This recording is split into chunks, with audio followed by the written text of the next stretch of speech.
Chicken குருமாவுக்கு தேவையான வெங்காயம், medium size வெங்காயம் 3 எடுத்திருக்கேன். சின்ன தக்காளி தான் ஒரு 3 எடுத்திருக்கேன்.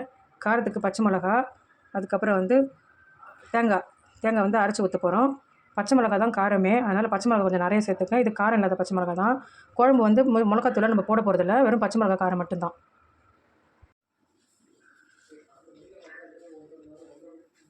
கடாய் காஞ்சிச்சு, இப்போ எண்ணெய் ஊற்றிக்கலாம். வெங்காயம் போட்டுக்கலாம், பச்சை மிளகாய் போட்டுக்கலாம். வதக்கிட்டு மூடி போட்டு வச்சிடலாம். தக்காளி கட் பண்ணிக்கலாம், இஞ்சி பூண்டு விழுது, கருவேப்பிலை, கொத்தமல்லி, தேங்காய் கட் பண்ணி வச்சுருக்கேன். இந்த மாதிரி கண்ணாடி பதம் வரணும். இப்போ ஆற வச்சிடலாம், ஒரு தட்டில் போட்டு ஆற வச்சிடலாம். இப்போ குருமா தாளிச்சிடலாம்.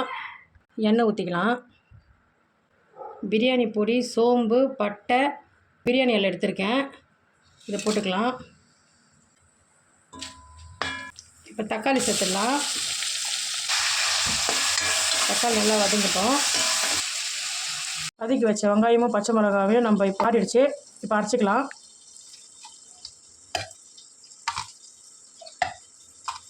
அரைச்சிட்டு காட்டுறேன். இப்போ விழுது அரைச்சி எடுத்தாச்சு. தக்காளி நல்லா குழஞ்சிடுச்சு. இஞ்சி பூண்டு பேஸ்ட்டு சேர்த்துக்கலாம். சிக்கன் மஞ்சத்தூள் போட்டு கழுவி மஞ்சத்தூள் போட்டு வச்சுருக்கேன். இப்போ அது கூட சேர்த்துடலாம். இப்போ நல்லா கலரிடலாம்.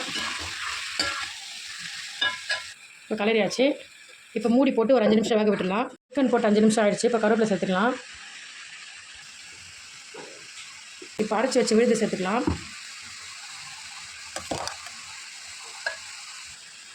இப்போ அந்த விழுதை சேர்த்தாச்சு. அந்த மிக்சிலே தண்ணி ஊற்றிக்கலாம்.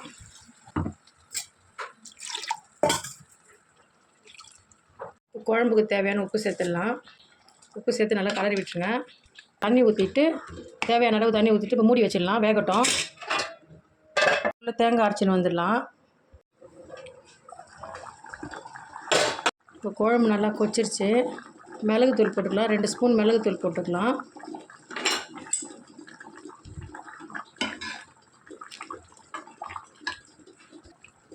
இப்போ அரைச்சி வச்ச தேங்காய் ஊற்றிக்கலாம். மிக்ஸி ஜாரில் கொஞ்சம் தண்ணி கழுவி ஊற்றிக்கலாம். இந்த குழம்புல பச்சை மிளகா மட்டும் சேர்த்துருக்கோம், மிளகுத்தூள் சேர்த்துருக்கோம், மஞ்சத்தூள் சேர்த்துக்குங்க கறிக்கு மட்டும். வேறு எதுவும் சேர்க்கக்கூடாது, மிளகாத்தூள்லாம் சேர்க்கக்கூடாது. கொஞ்ச நேரம் கொதிக்கிட்டோம். இப்போ குழம்பு நல்லா கொதி வந்துடுச்சு. கொத்தமல்லி தூவிடலாம்.